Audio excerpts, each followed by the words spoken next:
पता नहीं क्या समझते हैं अपने आप को। कोई बात करने की तमीज़ होनी चाहिए ना, ऐसे कोई बात करता है क्या? नहीं नहीं, देख लूंगा मैं इन लोगों को, देख लूंगा। पता नहीं आगे क्या होगा, क्या करूँ क्या नहीं, कुछ समझ में भी नहीं आ रहा।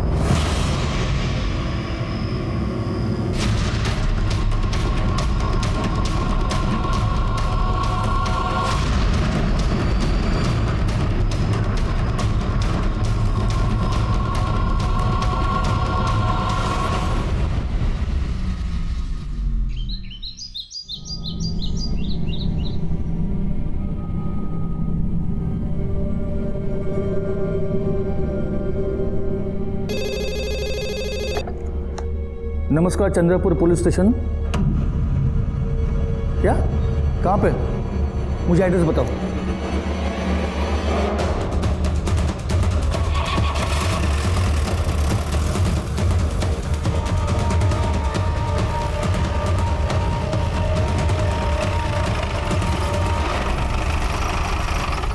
साहब, मेरा नाम ढूंढू है। हाँ। मैंने आप लोगों को फोन किया था। लाश कहाँ है? उधर आइए साहब, ये देख। कहाँ है? साहब, लाश थी यहाँ, मैंने अपनी आंखों से देखी थी। कहाँ है लाश? अरे थी तो क्या खुद चल के गई? जब मैंने आपको फोन किया तब यही थी, फिर मेरी मोबाइल की बैटरी खत्म हो गई थी, मैं चार्ज करने चला गया। सब सच कह रहा हूँ।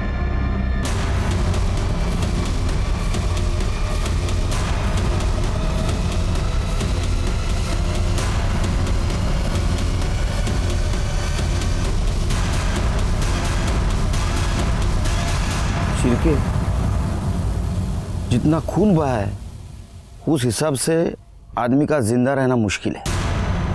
मतलब लाश यहाँ थी, फिर गई कहाँ? सर, हो सकता है कि जिसने मर्डर किया हो उसी ने बॉडी को गायब किया हो। डोनू, ये जो जिसकी बॉडी थी, इसकी शक्ल वकल हुलिया वगैरह कुछ याद है? सब जैसे कपड़े पहने थे, गांव का नहीं शहर का लग रहा था। गांव में वैसे भी हम सब एक दूसरे को पहचानते हैं। 25-30 साल का हट्टा कट्टा लड़का था। तब भी शिरके इसका फोन आने के बाद तुरंत हम यहाँ आ गए और बॉडी गायब हो। इसका मतलब बॉडी गायब करने वाला और बॉडी इधर ही किधर आसपास रहेगा। पूरा एरिया सील कर दो, छान मारो एरिया, अपने खबरियों को काम पे लगा दो। तो बॉडी मिलना बहुत जरूरी है शिरके।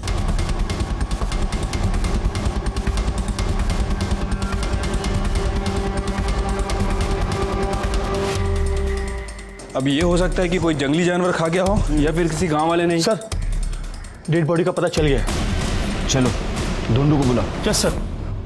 पुलिस की नौकरी करने के बावजूद भी मुझे ऐसा कभी नहीं लगा कि मेरे सामने कोई चौंकाने वाला केस नहीं आएगा, क्योंकि जब भी ऐसा लगता है कोई हैरान करने वाला केस मेरे सामने आ जाता है। नमस्कार, मैं सीनियर इंस्पेक्टर सुनील केलकर आप सबका स्वागत करता हूं क्राइम पेट्रोल दस्तक के इस भाग में। आज मैं आपको 2016 का एक केस दिखाने जा रहा हूं। वैसे मर्डर केस मेरे लिए कोई बड़ी बात नहीं है और हर मर्डर केस में हथियार और बॉडी दोनों मिलना बहुत जरूरी है। लेकिन इस मर्डर केस में हथियार क्या, बॉडी भी गायब थी और जब बॉडी मिली तो जिस हाल में मिली उसने हमारी मुश्किलें और बढ़ा दी।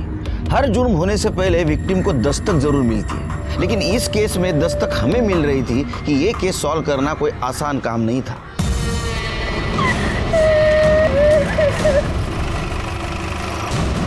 सब यही वो बॉडी है जिसके बारे में सुबह मैंने बताया था आपको।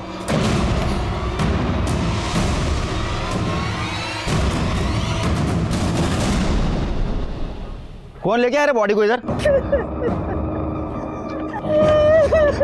मैं लाया साहब। वारदात की जगह से छेड़खानी करना कानून अपराध है, पता नहीं तेरे को? हाँ, तू लाश को एक जगह से दूसरी जगह लेके आया, जेल हो सकती है तेरे को। पागल। त्याच्या अंगाला हात लावू नको साहेब। आपके लिए लाश होगी लेकिन मेरे लिए मेरा छोटा भाई है ये। अभी 2 दिन पहले ही पुणे से आया था ये। 4 साल था पुणे में। मैं गया था इसे स्टेशन लाने के लिए, आया तभी कितना खुश था ये। दादा, गांव में तो कुछ नहीं बदला। अरे नहीं रे, अभी देख सारे बूढ़े बच्चे दिन भर मोबाइल पे लगे रहते हैं। अच्छा, पूरा का पूरा गांव बदल गया है अभी।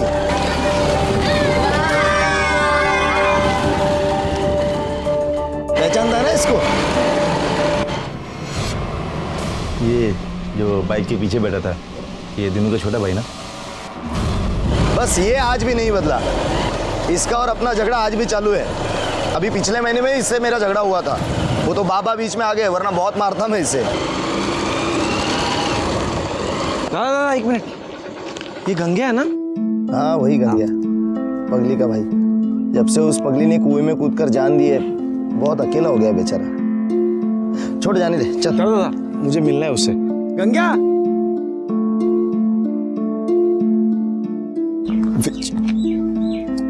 अरे विजय, अरे कैसा है तू? मैं बढ़िया। दादा तू तो एकदम शहर वाला बन गया। देख कैसा कपड़ा पहना है तू, मस्त एकदम, बाल भी बनाया एकदम। अरे क्या जूते लग रहे तू तो। लेकिन तेरे को क्या हो गया गंगे? क्या? ये फटे हुए कपड़े, ये टूटी हुई चप्पल, क्या है ये सब? जान दे। एक काम कर, तू मेरे जूते पहन। अरे नहीं नहीं नहीं, अरे नहीं मनता है मेरे को।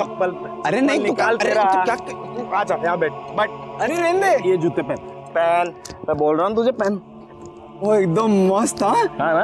हाँ, अच्छा लगा तेरे को? अरे वाह, पहन डाल इसमें, ठीक है नहीं? मस्त एकदम। हाँ चल, चल मैं बाद में मिलता हूँ तुझसे, ठीक है? चल चल चल मिलता हूँ। दादा काढ़ गाड़ी।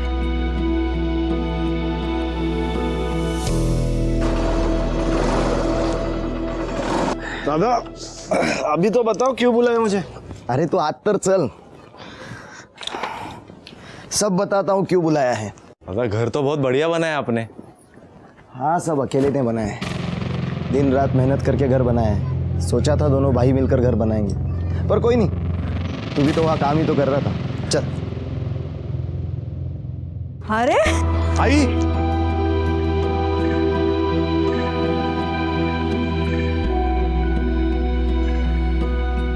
बाबा, ये आपके लिए। अरे बेटी, कैसा है? इतना क्यों लेके आया सबके लिए? आई वो छोड़, ये तेरे लिए। कैसा है बता? छान आहे हा? कोई नहीं, ए तुमच्यासाठी। अरे इसकी क्या जरूरत थी? नहीं जरूरत है। अरे कौन कहता रे विजू शहर जाके सबको भूल गया? देखो तो सबके लिए कुछ ना कुछ लेके आया वो। मंजरी दाई के लिए भी साड़ी लेके आया हूँ, जब मिलने जाऊंगा ना तब दे दूंगा।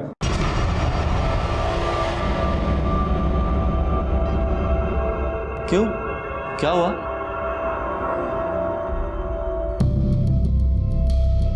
अरे मंजरी दाई यहीं पे है, आप लोगों ने मुझे बताया नहीं। मंजरी दाई, ये साड़ी तेरे लिए। क्यों, क्या हुआ? सब ठीक तो है ना? ठीक नहीं है, ठीक करना पड़ेगा, इसीलिए तुझे यहाँ बुलाया है। मतलब आखिर हुआ क्या है? कोई प्रॉब्लम है क्या? बेटा तुझे तो पता है इसकी शादी में दहेज के 5 लाख रुपए देने थे। 3 लाख हमने दे दिए, 2 लाख देने बाकी थे। अब इसके ससुराल वालों ने बोला है कि 2 लाख रुपए दे दो, वरना तब तक इसको यहीं अपने ही घर में रहने दो। ये गया था बात करने के लिए, लेकिन तू जाता है, इसका गुस्सा बात बनाने के बजाय बिगाड़ के आ गया। अब तुम ही कुछ कर लो। बाबा आप चिंता मत करो, मेरे पास अभी 50,000 है, मैं कल जाके उनको दे दूंगा और बात कर लूंगा। नहीं विजू बेटा, बात पैसे की नहीं है, वो तो हम भी कुछ ना कुछ कर लेंगे।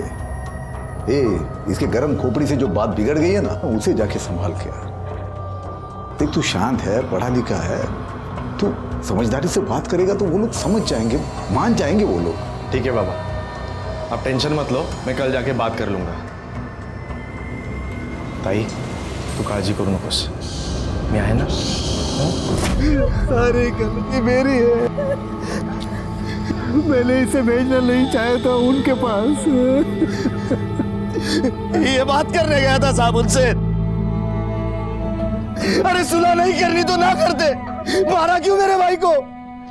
क्यों मारा मेरे भाई को? ये देखो, तुम्हारे भाई को किसने मारा ये पता करना पुलिस का काम है, और जिसने भी विजू को मारा होगा उसको सजा जरूर होगी। अभी हमको बॉडी को पोस्टमार्टम के लिए ले जाने दो। एम्बुलेंस बोलो। ओ साहेब, विजू का शरीर यहाँ से कहीं नहीं जाएगा। मुझे इसकी मौत के मुआवजे का पूरा 5 लाख रुपए मिलना चाहिए, उसके बाद ही ये शरीर यहाँ से हिलेगा। देखो, साबित होने नहीं होने से मुझे कोई फर्क नहीं पड़ता, मुझे बस मुआवजे की रकम चाहिए। पागल हो गया क्या? देख ऐसा कोई कानून नहीं है जिसमें। ओ साहब, मैले कानून नका शिकू, आपको पता नहीं है ना तो जाओ पता करके आओ। 1959 में भी ऐसा ही केस हुआ था जहां मेरे दादाजी पर मर्डर केस लगा था। तभी इसी पंचायत ने मेरे दादाजी को मरने वाले के घर वालों को 500 रुपए मुआवजा देने के लिए मजबूर किया था। आपको झूठ लगता है? यकीन नहीं होता मेरी बात पर? मुखिया जी यहीं पर खड़े, पूछ लीजिए उन्हीं से। अब इस मामले में मैं आपकी कोई मदद नहीं कर सकता। दीनू बराबर बोल रहा है, वो मुआवजा मिलने के बाद ही अंतिम संस्कार हो पाएगा।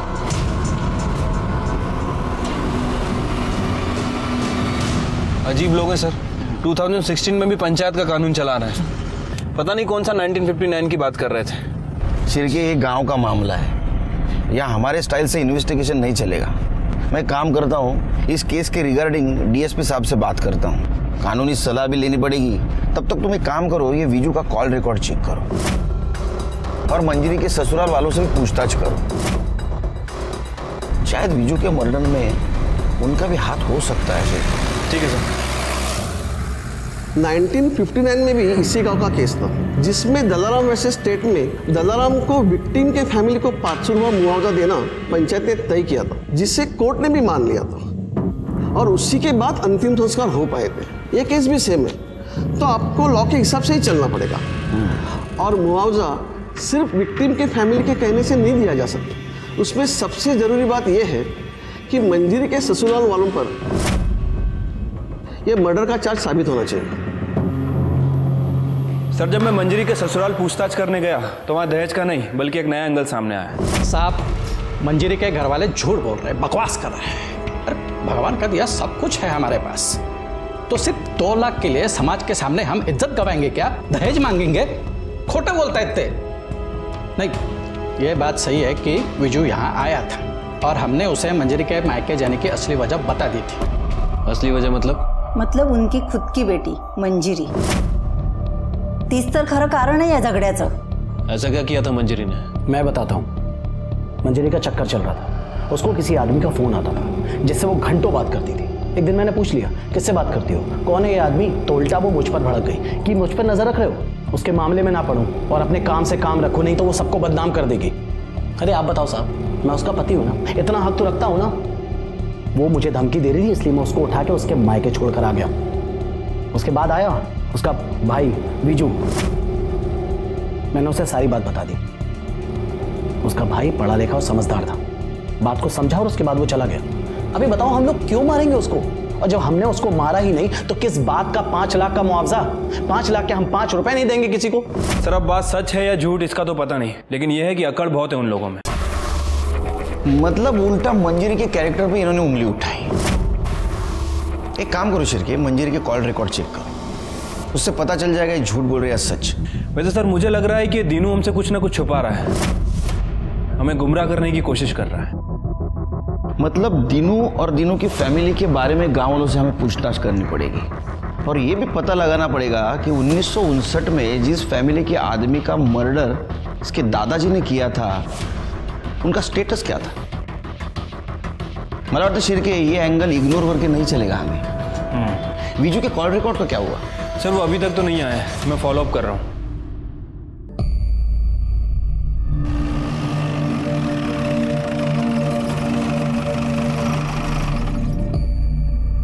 सिरके देखा, उसका भाई मरा है, बॉडी बाजू में पड़ी है और ये पत्ते खेल रहा है। इसको तो बाद में देख लेंगे। चलो मुखिया से बात करते हैं।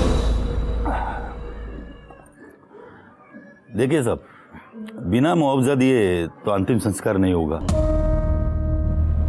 क्योंकि 1959 में ये दीनू के दादा ने भी लालजी राव के मर्डर का मुआवजा दिया था, तभी अंतिम संस्कार हुआ था। ये लालजी राव की फैमिली गांव में रहती है अभी भी? हाँ है ना साहब, उसका पोता जगया इसी गांव में रहता है। अब इतने साल बीत गए साहब, मगर दोनों परिवार में आज भी नहीं बनती है। एक दूसरे को मारने के लिए तैयार ही रहते हैं। और दूसरी तरफ वो मंजरी का ससुराल। अब देखिए साहब, पंचायत ने अपना फैसला उन तक पहुंचा दिया, मगर मानने को तैयार ही नहीं।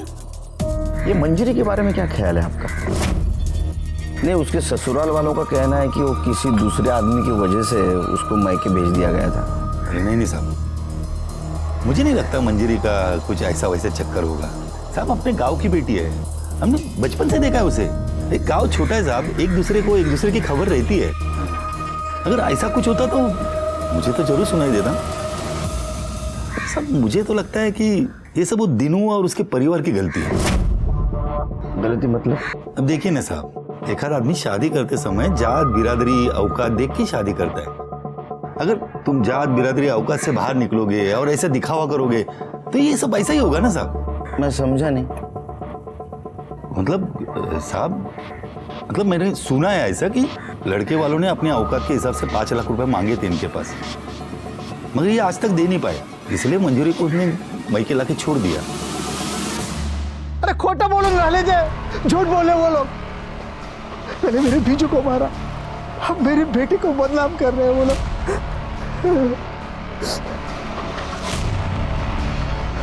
लेकिन मैं छोड़ूंगा नहीं उनको।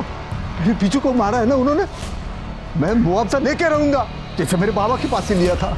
तुम्हारे पिताजी ने जग्या के फैमिली को मुआवजा दिया था, लेकिन फिर भी तुम्हारी दुश्मनी खत्म नहीं हुई। तुम्हें ऐसा नहीं लगता कि जग्या ने बदले की भावना से उसे मारा होगा? उस पर शक नहीं होता तुम्हें? नहीं, क्योंकि लालजी राव के परिवार में कोई बचा ही नहीं है।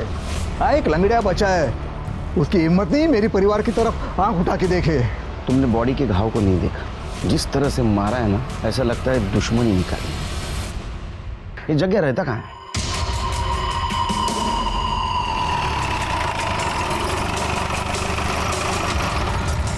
उठा इसको। चलो उठ रे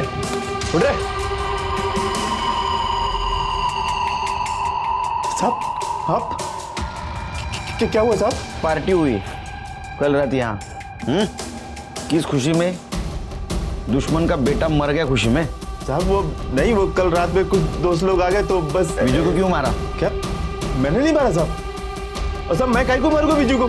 और जिस दिन बीजू मरा उस दिन तो साहब मैं गांव में था भी नहीं, अब नागपुर गया था किसी काम से। अब चाहो तो पूछ लो साहब किसी से भी। तेरी परमिशन लेनी पड़ेगी पूछताछ के लिए। सिरके चेक करा। साहब क्या ढूंढ रहे हैं साहब? साहब मैंने कुछ किया ही नहीं साहब। पाटिल पवार साहब बोल रहे हैं मैंने कुछ किया ही नहीं साहब। कुछ किया नहीं तो इतना क्यों फड़फड़ा रहा है? साधु खड़े रहे। साहब सच बोलता है, मैंने कुछ नहीं किया साहब।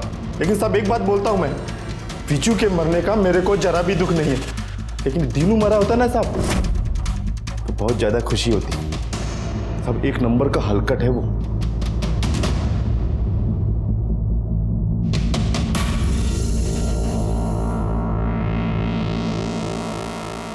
सर कुछ नहीं मिला। सिरके इसके नागपुर के डिटेल्स चेक करो और इसका बयान क्रॉस वेरीफाई करो। गांव से बाहर नहीं जाने का? नहीं जाएगा साहब, मैं काहे को जाएगा?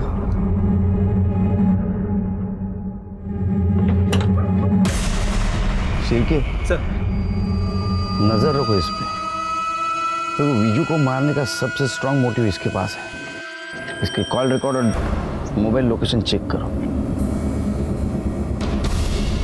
सिरके बॉडी की हालत खराब होने से पहले कुछ करना पड़ेगा हमको। लेकिन सर हम क्या कर सकते हैं? 24 घंटे कोई ना कोई आदमी बॉडी के पास रहता ही है। ऐसी हालत में पोस्टमार्टम भी नहीं करवा सकते। अपना एक्सपीरियंस तो यूज कर सकते हैं।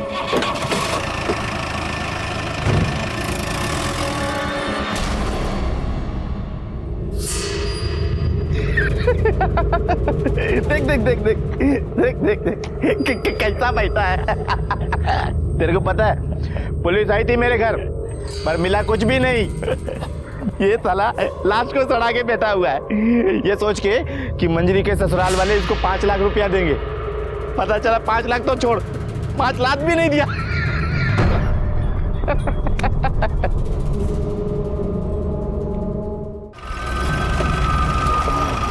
निकालो गाड़ी आगे इधर लगा लो, आगे लो आगे लो, चलो चलो चलो, गुड गुड, निकालो चलो निकालो।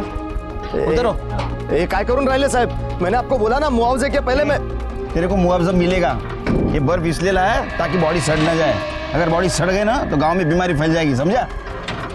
सरपंच जी आपको तो कोई तकलीफ नहीं होगी क्योंकि गांव के भलाई का मामला है। ठीक है साहब, लगा लो बर्फ। ठीक है हमको। हाँ चलो निकालो निकालो, हाँ निकालो, इधर लाओ, इधर निकालो फोटो। हाँ सर। चलो चलो चलो चलो।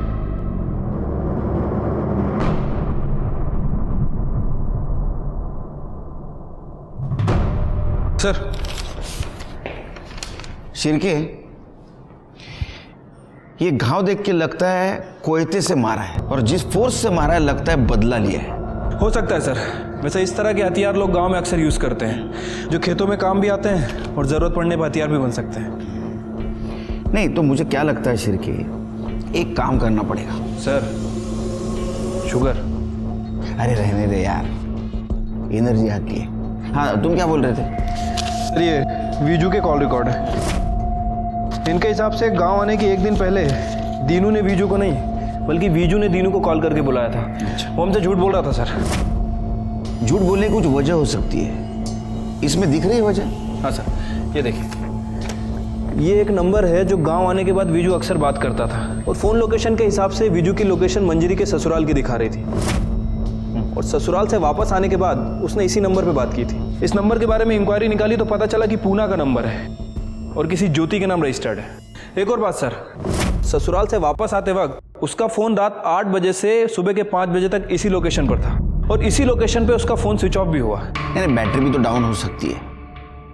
शिर्के, दीनू के मुताबिक दोनों भाइयों में बहुत प्यार था।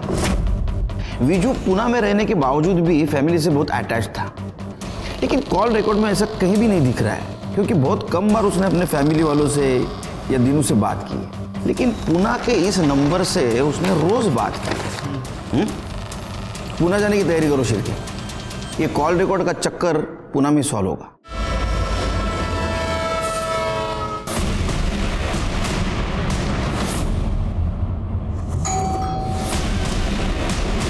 जी आप कौन?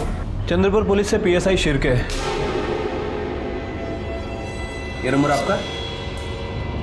जी मेरा है। आपसे कुछ बात करनी है। आइए। आप जानती हैं इसे? जी सर, ये विजू है, हम लोग साथ में रहते हैं। साथ में मतलब लिव इन रिलेशनशिप में? जी, पर हम लोग जल्दी शादी करने वाले हैं। पर ये सब आप क्यों पूछ रहे हो?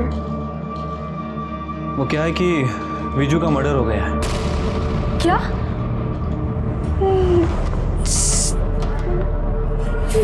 ये कैसे हो सकता है सर?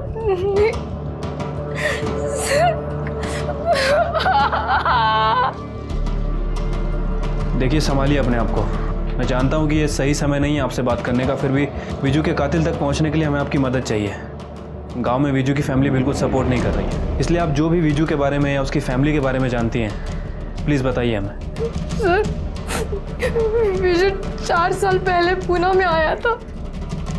एक टूर्स एंड ट्रैवल्स कंपनी में हमारी मुलाकात हुई। वहाँ पे मैं काम करती थी, हमारा मिलना जुलना बड़ा प्यार हो गया।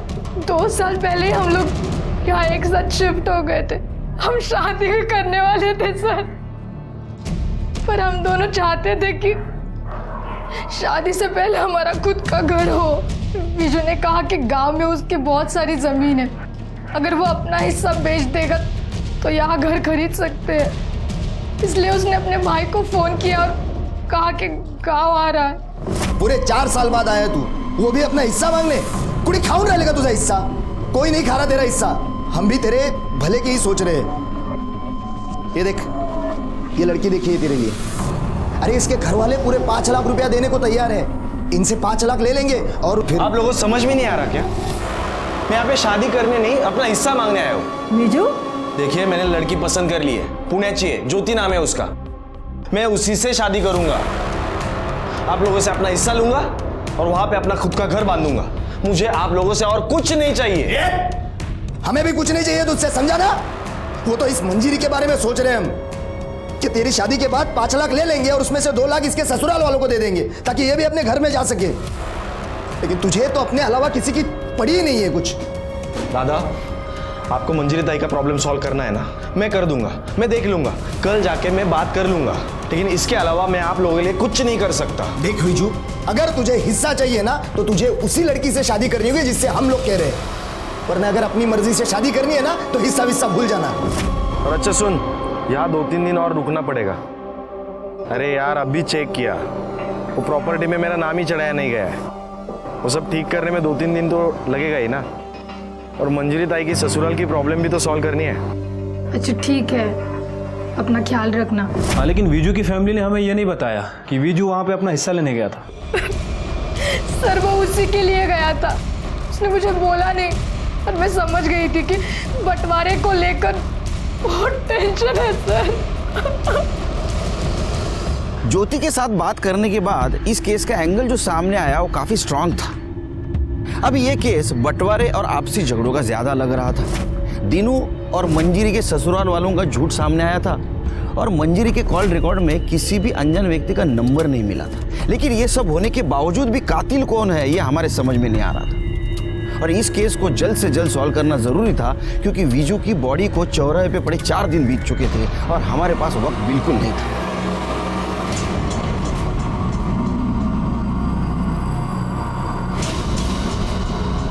अरे नमक ठीक से डालो, नहीं तो चींटियां लग जाएंगी। दीनू चल थाने चल, कुछ बात करनी है तेरे से। विजू का ध्यान रखना, मैं पुलिस स्टेशन होकर आता हूँ। चल। तूने बताया विजू को तूने बुलाया था मंजीरी के ससुराल बात करने के लिए, लेकिन हमें ऐसा पता चला है विजू खुद आया था प्रॉपर्टी के बंटवारे की बात करने के लिए। साहब ये कौन बोला आपको? ज्यादा शाना समझ रहा खुद को, जितना पूछ रहे हैं उतना जवाब दे। हिस्सा मांगा था या नहीं? साहब हिस्से की तो बात ही नहीं आती है साहब। वो तो 4 साल से पूना में है, यहाँ 4 साल से मैं खेती कर रहा हूँ। सारी की सारी रसीद मेरे नाम पे, और आप तो जानते ही है जो खेती करता है उसी के नाम पे जमीन होती है। और ऐसा नहीं भी हुआ तो विजू इतना लालची इंसान नहीं था, उसे पैसों की क्या जरूरत साहब, वो तो अच्छा खासा कमा रहा था वहां पर। जरूरत थी, वो शादी करना चाहता था, उसको घर बनाने के लिए पैसे चाहिए थे, है ना? ओ आत्ता मले समजून राहिले ते पूना वाली लड़की ने आपके कान भरे है ना? आप हो क्या है पूना? नहीं साहब, विजू भी दिन भर उसके साथ फोन पर लगा रहता था। उसे क्या लगता है वो हमसे हिस्सा मांगेगी और हम दे देंगे? एक फूटी कौड़ी तक नहीं देंगे साहब उसे हम। साहब मैं आपसे भी कहता हूँ, इधर उधर पूछताछ करने से कुछ नहीं होगा। आप सीधे मंजीरी के ससुराल वाले से जाकर सख्ती से पूछिए, आपको सब सच पता चल जाएगा। आपका काम हो जाएगा, मुझे मुआवजे की रकम मिल जाएगी और मैं विजू का अंतिम संस्कार कर सकूंगा।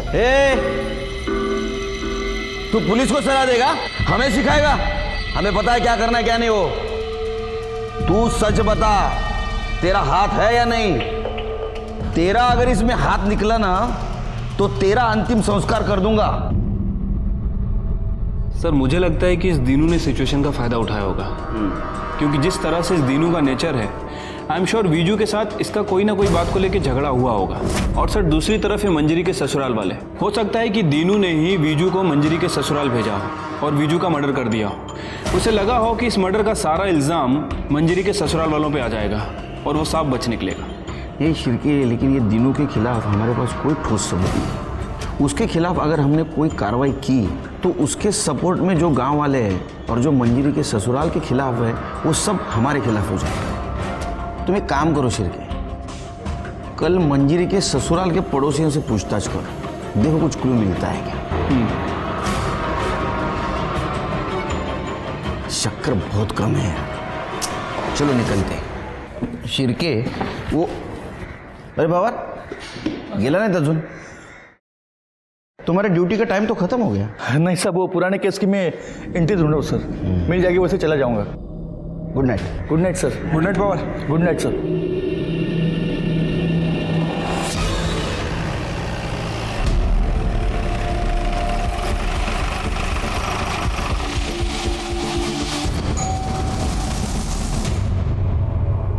एक मिनट बाहर आएंगे, आपसे कुछ बात करनी है। जी। आपके पड़ोसियों के बारे में कुछ पूछताछ करनी है। ये जो मंजरी और सुशील हैं, इन दोनों के बीच कुछ अनबन चल रही थी क्या? सर सुशील की शादी के बाद से ही परेशानी चल रही थी।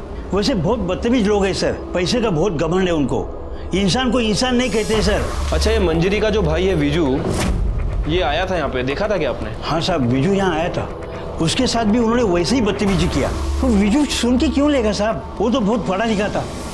उसने पलट कर जवाब दिया। भाऊजी मी काय म्हणतो ऐकून, आज के बाद कदम मत रखना इधर। मैं तमीज से बात कर रहा हूँ, आप भी तमीज से बात कीजिए। तू चल ना, अभी तमीज अपने पास रख, चल निकल। मेरी बात तो सुनिए प्लीज। निकल जा यहाँ से वरना जान से मार दूंगा, चल।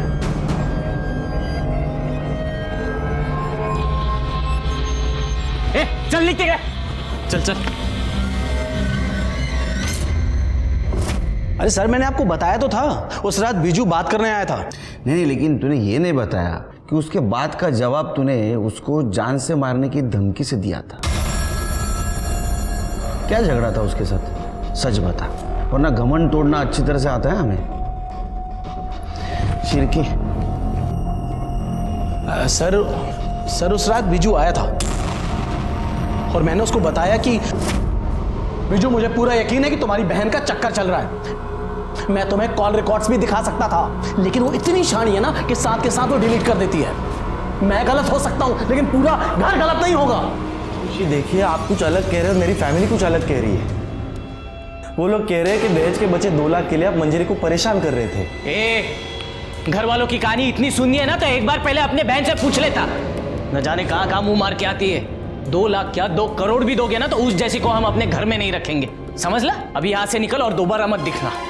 देखिए, आपको जो कहना है मुझे कहिए, मेरे बहन के बारे में प्लीज तमीज से बात कीजिए। तुझसे बात कौन करना चाहता है? दादा बात सुनो। भाऊजी भाऊजी, मी काय म्हणतो ऐकून, आज के बाद खराब मत रखना था। निकल जाए यहाँ से, वरना जान से मार दूंगा। चल। उसके बाद वो वहां से चला गया सर, हम सच बोल रहे हैं। और हमने उसको नहीं मारा सर, हमें उसको मार के क्या फायदा। सर मुझे तो लगता है कि ये सब वो दिनू ने किया है। बहुत मक्कार इंसान है सर, किसी का सगा नहीं है वो। मंजीरी के ससुराल वालों के पड़ोसियों ने हमें जो इन्फॉर्मेशन दी, उसके मुताबिक हमने मंजीरी के पति और देवर को इंट्रोगेट किया, लेकिन हमें उन्हें छोड़ना पड़ा क्योंकि उनके खिलाफ हमारे पास कोई सबूत नहीं था और हमारा केस फिर से वहीं आके रुक गया।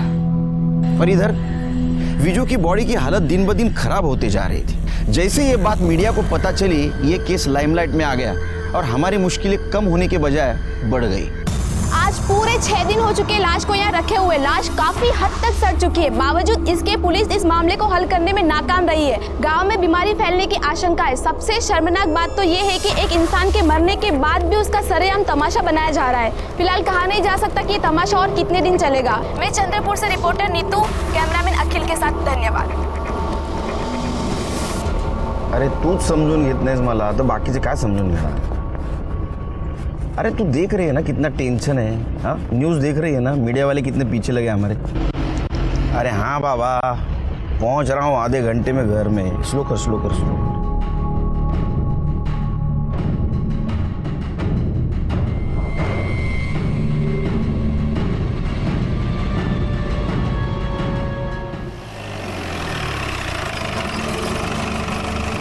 जय सर।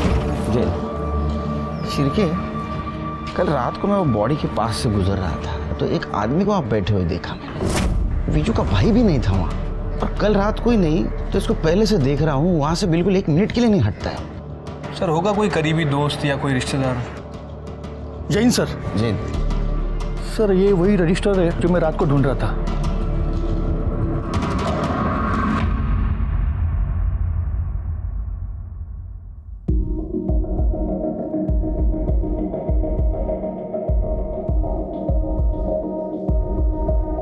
आलोक, पवार, इन दोनों केस का आपस में क्या संबंध है? सर, जो आदमी 6 दिन से बिजू की डेड बॉडी के पास बैठा है, उसकी बहन मुक्ता की FIR कॉपी है। और सर, मुक्ता ने 4 साल पहले कुएं में कूदकर खुदकुशी की थी। उसे सुसाइड मानकर ये फाइल क्लोज की गई और तब जस्ट मेरी पोस्टिंग नई यहाँ पे हुई थी सर। लेकिन पवार, ये मुक्ता का सुसाइड केस और विजू का मर्डर केस, इन दोनों का आपस में क्या संबंध है? संबंध है सर।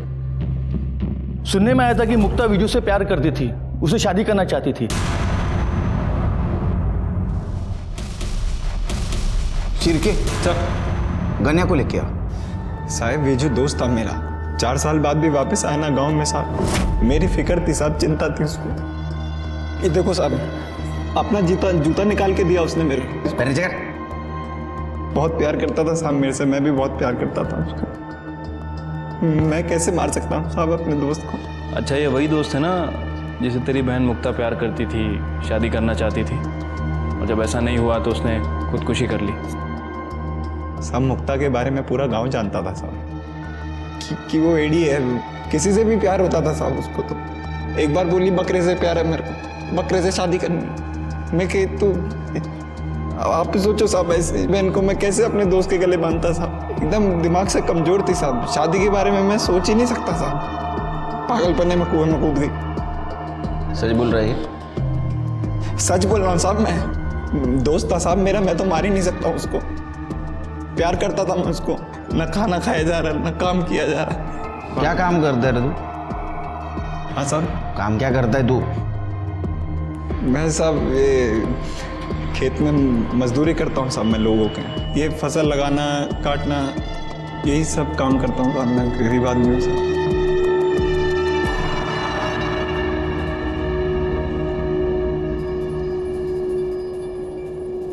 सिरके, विजू को मार के मंजरी के ससुराल वालों को कोई फायदा नहीं था। हाँ, दीनू को जरूर फायदा होता। हो सकता है उसने विजू को मारा हो और इनोसेंट बनने का नाटक कर रहा हो। लेकिन सर, जिस तरह के घाव हमने वीजू की बॉडी पर देखे हैं, उन्हें देखकर तो ऐसा ही लगता है कि उसे बदले की भावना से मारा गया है। और सर, बदला लेने का मोटिव सिर्फ एक आदमी के पास है, और वो है जग्या। हो सकता है कि अपने दादा की मौत का बदला लिया हो। सिरके, ये जग्या से तुम्हारे स्टाइल से पूछताछ करो। और एक काम करो, दीनू का घर और मंजरी का ससुराल अच्छी तरह से छानबीन करो। वो मर्डर वेपन मिलना बहुत जरूरी है हमारे लिए। ठीक है सर।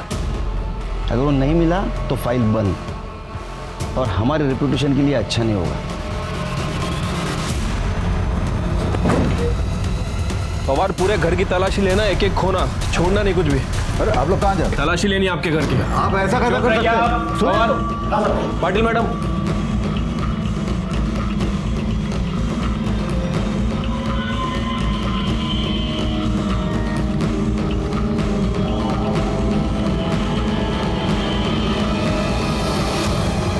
भाई शपथ साहब, हमने नहीं मारा विजू को साहब। साहब अब कहीं को झूठ बोलेगा साहब, वो दिन हम लोग नागपुर गए थे, कैसे मारेगा साहब हम उसको? अगर पता चला ना कि तुम तीनों झूठ बोल रहे हो, खैर नहीं है तुम तीनों की।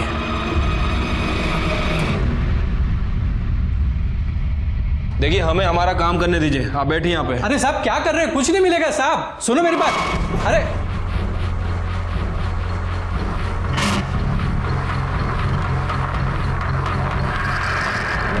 पवार, कुछ मिला? नहीं साहब, कुछ नहीं मिला।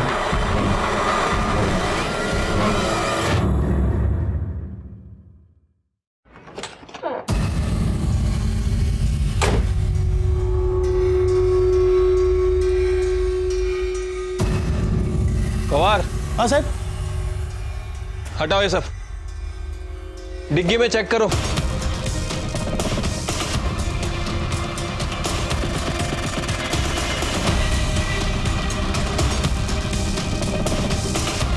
कुछ मिला?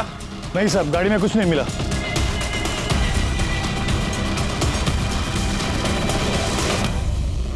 सर, हमने मंजरी के ससुराल और दीनू के घर की तलाशी ली, लेकिन सर कोई भी मर्डर वेपन नहीं मिला है।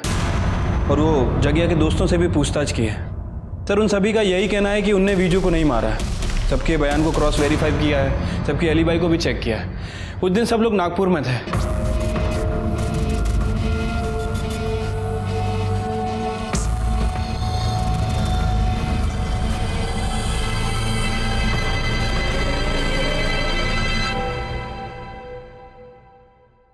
शिरके, इसके घर की तलाशी लो।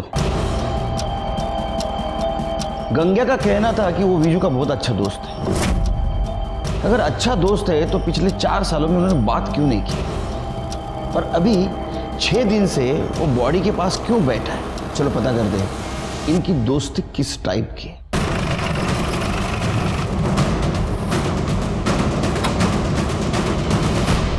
शिरके, घर का हर कोना छान मारो। पवार, उधर जाओ।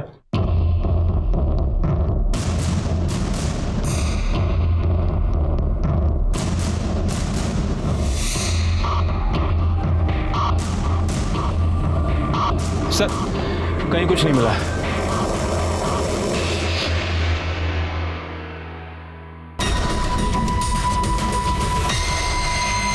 अरे नमक ठीक से डालो, नहीं तो चींटियां लग जाएंगी।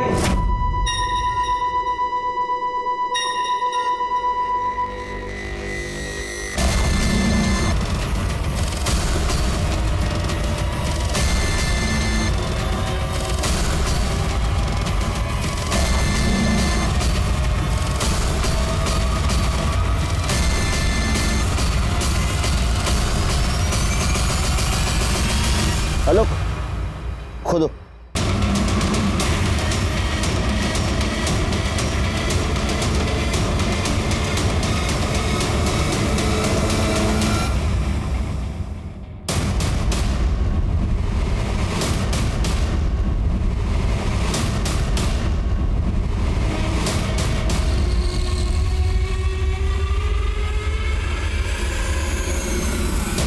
मैंने क्या बोला था शिरकी? इस दोस्ती में कुछ झोल है। अरेस्ट करो इसको।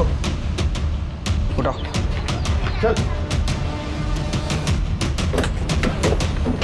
चल चल चल, चल।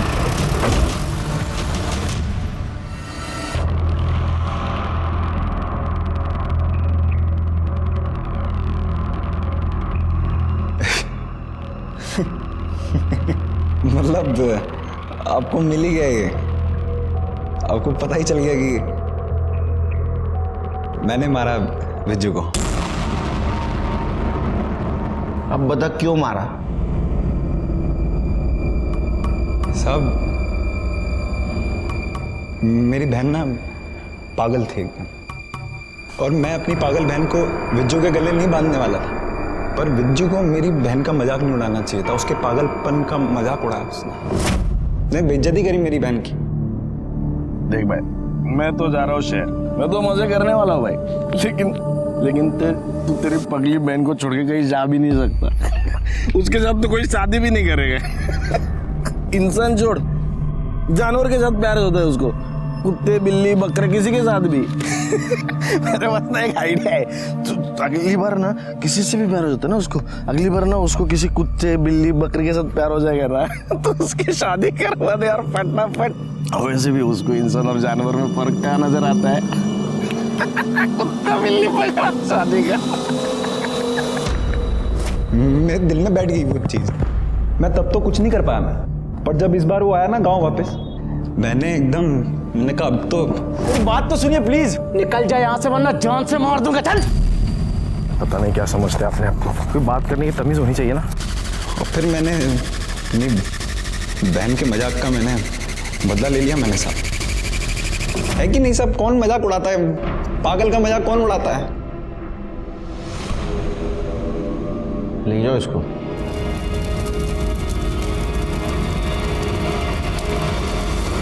एक चींटी हाथी को भी नचा सकती है, कहावत तो सुनी होगी आपने। हमारे इस केस में इन चींटियों के सहारे हम कातिल तक पहुंच सके। ये केस कॉम्प्लिकेटेड इसलिए था कि कातिल हमेशा हमारे नाक के नीचे था, लेकिन उसे हम पहचान नहीं पा रहे थे। ना तो खुद को छिपाने की कोशिश कर रहा था, ना तो भागने की। गंग्या को विजू को मारने का बिल्कुल अफसोस नहीं था। उसे लग रहा था कि उसने अपने बहन का बदला लिया है, लेकिन यह बात उसके क्यों समझ में नहीं आई कि उसकी इस बदले की भावना ने विजू को ही नहीं तो उसे भी खत्म कर दिया था। हर जुर्म होने से पहले दस्तक जरूर मिलती है, लेकिन उसके तरीके अलग अलग होते। जैसे इस केस में हुआ, विजू को दस्तक जरूर मिली थी, लेकिन उसने सुना नहीं। उसने एक पागल मासूम लड़की की उसके ही भाई के सामने बेइज्जती की थी, जो सही नहीं था। मैं सीनियर इंस्पेक्टर सुनील केलकर आप सबसे विदा लेता हूं। फिर मिलेंगे अगले एपिसोड में। तब तक के लिए सतर्क रहिए, देखते रहिए क्राइम पेट्रोल दस्तक। मकसद बताना नहीं, बचाना है। जय हिंद।